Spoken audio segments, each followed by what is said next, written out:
Buenas noches, ¿le pongo algo? Déjalo para luego, que mi amigo está tardando.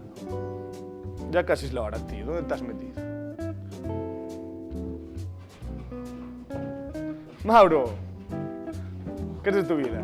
Lo mismo de siempre, pero con la espalda más jodida. ¿Qué me han dicho que te has casado? Sí, pero con una mujer plasta y un hijo que siempre está llorando. Ya nada es como antes. Antes ponía copas y ahora pongo pañales. ¿Sabes cuál es la solución?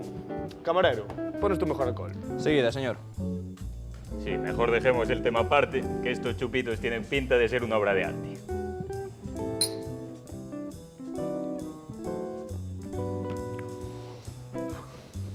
Esto es té de muerte. Tomemos el siguiente.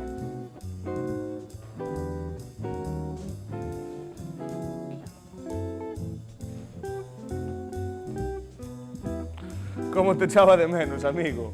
Las mejores siempre son contigo.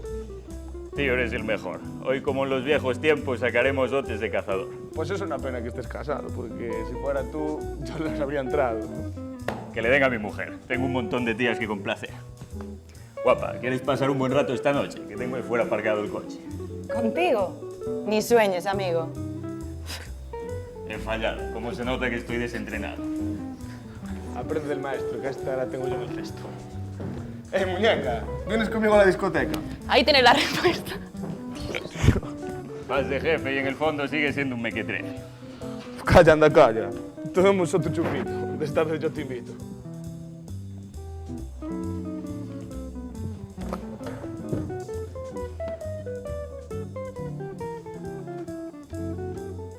Despertad, despertad, que ya es hora de cerrar. Tranquilo, camarero. Mantén la compostura, que aquí termina la aventura. Vaya locura. Si yo fuera él, resolvería los problemas con la mujer.